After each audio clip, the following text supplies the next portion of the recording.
right, Shalom. First and foremost, giving all praise, glory, and honor that's due to Yahweh, Bahashem, Yahweh Shai, Bahashem, Rachaha, Quadash, double honor to the elders and apostles that grant millstone who rule well. Peace and blessings to the 144,000 and the hopeful elect, Shalom, Barakatham. And I want to speak a little bit about the limited amount of time that we have to preach the gospel on the highways and byways. Now, this is based off of information I just found out about called Project Esther. And I just saw the Elder Mile lawyer do a video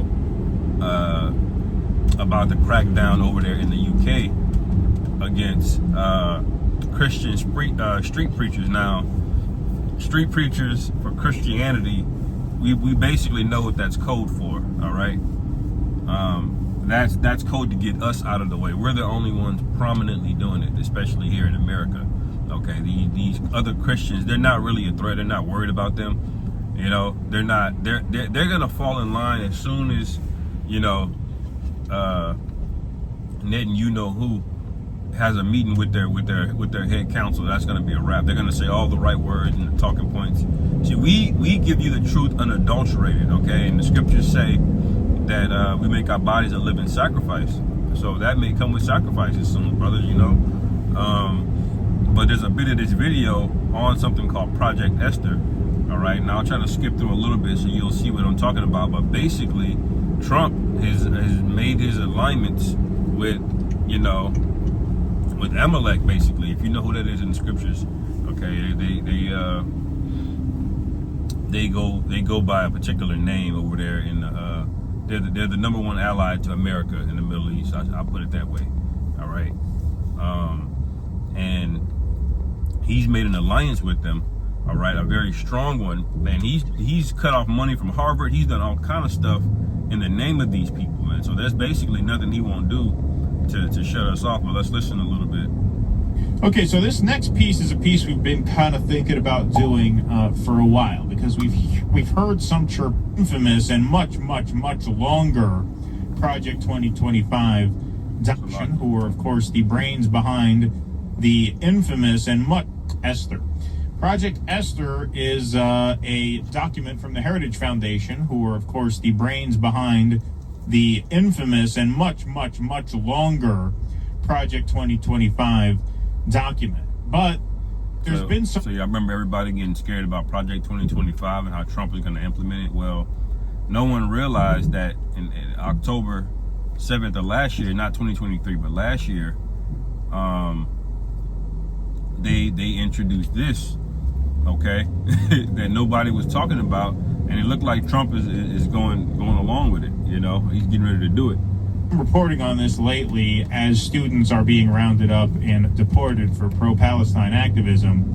Politico writes, Trump's pro-Palestinian activism crackdown closely mirrors a plan from the creators of Project 2025. The Trump administration's intensifying crackdown on universities and pro-Palestinian protesters closely mirrors a lesser-known blueprint from the same creators of Project 2025.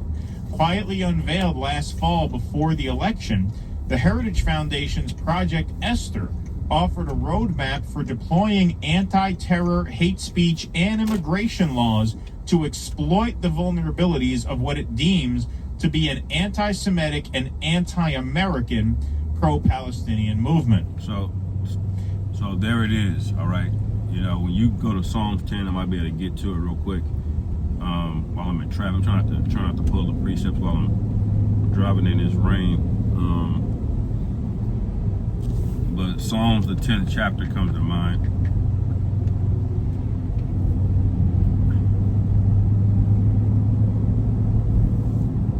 Right? This is Psalms 10 and 2. It says, the wicked in his pride doeth persecute the poor. Let them be taken in the devices that they have imagined. Because this is a device. All right? This is a device to say that we're doing it under the guise of trying to help one people. But really, they're just trying to control the narrative. They're trying to shut things down. All right? That guy on TikTok in China that was exposing all of the textile industries and the fancy handbag, they shut him down, man. Why do they do that? Because they're afraid, okay? They're scarcity mindset rulers, okay? They don't rule out of abundance. They rule with scarcity. scarcity and fear. You know, they don't even want people critically thinking, man. Okay, you got to realize who we're dealing with. So, of course, when he gets threatened, he's going to do all kind of things to shut us down, man. You know, brothers may lose their jobs, brothers may get rolled on, you know, and like the scriptures say, there's going to be a famine of the word, all right? And so for all of you lollygagging and sitting on your hands and thinking you got all of this time, you don't, all right? It's a playbook the White House appears to be following as it pulls university funding and strips students and professors of legal status, an effort that has launched the administration's aggressive immigration crackdown. And notice they're stripping professors, people with credentials down. Okay, when did we last see this? Back in 2020. Okay, very prestigious doctors like Dr. McCullough and Dr. Robert Malone. These people were on now PhDs, man. They one of them created the technology for the Mr. NA. Okay, created it, man. And because he wasn't saying the right things, they basically, you know, they damn near got him unable to practice anymore, man. You know, just smeared him, you know. And so if they're doing that to a man of upstanding, you know, upstanding status, you know, and of high status in the society, what do you think they're gonna do to us, man? They're gonna make us seem like, you know, we was over there in them tunnels in Gaza. Okay, that's what they're gonna make it seem like. All right, because this is how the devil gets down, man. If you continue on in Psalms 10 verse 3, it says, "For the wicked boasteth of his heart's desire, and blessed the covetous, whom the Lord Jehovah abhorreth." All right, and so that's who's getting uplifted in this society. That's who's getting all of the cookies. All right, you can say that it's a stereotype or whatever. It's hate speech to say, you know, certain people run certain things, but you can everybody can see it now. Okay, at this point you're just gaslighting the public, and it's gonna take something drastic to get people back on board, you know. So what are they gonna do? We know it's gonna be something, all right. And this is what you see. They boast, man. All right, they're boasting about just turning that part that they blew up over there with those bombs into a new resort, you know. After they just killed I don't know how many kids and women, you know. It says verse 4, "The wicked through the pride of his countenance will not seek after the Most High. The Most High is not in all his thoughts." So don't let this guy hide behind an identity that claims to have a higher power, you know, or that claims to believe in the Most High, because they don't, man. Their higher power is Satan, okay? Which is not the highest power. It is a power, okay? But on the left-hand side, and it's under the Most High, okay? And you got to come in through the straight gate, which is what Yahweh Shai commanded us to do, and what he did, you know. And the straight gate is preaching his ministry, man, being persecuted for righteousness' sake, you know. That this is a part of it, you know. So we know more. This is coming down the pipe. I'm skipping on a little bit. Material from Project Esther, from the document itself, which is free to read and download off of the Heritage Foundation website. Project Esther, a national strategy to combat anti-Semitism. So here, as part of the introduction, anti-Semitism in the United States of America is alive and spreading. Hamas's October 7th attack on Israel laid bare existing anti-Semitism across the world, including in the United States. You kind of saying that word a little bit too much for my taste, but you know how they get, you know. But what do they mean by it's spreading? Well, the definition has changed, all right, and it's probably going to change again tomorrow, and the day after that, and the day after that, all right. Because they don't care about defining; they care about